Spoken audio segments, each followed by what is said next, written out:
Шынайы қалауым, жасанды және табиғи өзім. Адамның табиғи, таза болуын оның бала кезін мысалға ала отырып түсіндіруге болады. Бала ересектерге тазалық пен шынайылықты үйретеді. Адамның қалауы, жетсем деп жүрген тілегінің 80%-ы өзінікі емес, яғни нәпсіден, қоғамның танып берген талаптарынан шыққан қалаулар. Демек олар жасанды. Қалған 20%-ы ғана адамның шынайы қалауы. Алланың берген ғұмырын, алтын уақытыңызды, күш-қуатыңызды шын қалауыңызға емес, болмайтын нәрселерге жұмсап жүрген жоқсыз ба? Біреуге жағыну, біреуді мойындату, біреуге дәлелдеуге қор болып жүрген жоқ па? Адамды, мені басқалар жаман деп ойлап қалмасын деген ой құртады. Денсаулығымыз бен энергиямызды шын қалауымызға жетуге жұмсау әлде қайда пайдалы. Жанымызға, рухымызға расында қажет, шынайы қалауымыз көпте емес, әрі оны істеуде қиынға соқпайды. Бірақ көп адам бүкіл ойы мен уақытын жасанды қалауына кетіреді.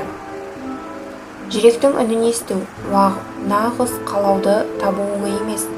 Адам эгосын бұзып, нәпсісін тыйған кезде бар жасандылық әлсірейді. Сол кезде жаңағы 80% жасанды қалауда өшеді. Жасандылық қайдан шығады?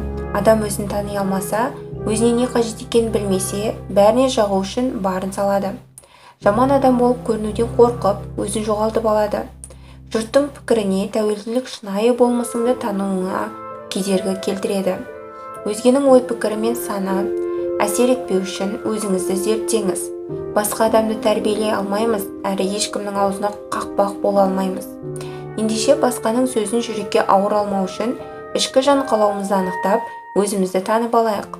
Ал өзіңді тану деген өзіңді алдамау. Мінсіз, кемшіліксіз болуға тырыспаңыз. Қателесуден қорықпаңыз. Қателеспейтін адам жоқ, идеал адам болмайды. Оның үстіне әр қателік тәжірибе.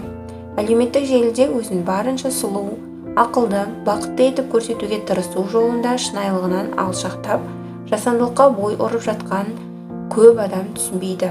Мен бақыттымын деп жарияға жар салған адамның артында көп жағдайда бақытсызбын деген жанайқай жатады.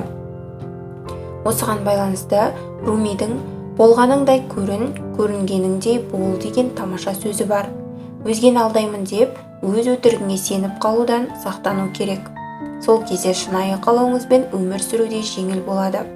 Шындығы өзіне аян адам өзгенің таққан айыбына, жапқан жаласына мән бермейтінін, пайдасыз тартысқа түспейтінін үнемі есте сақтаған жөн.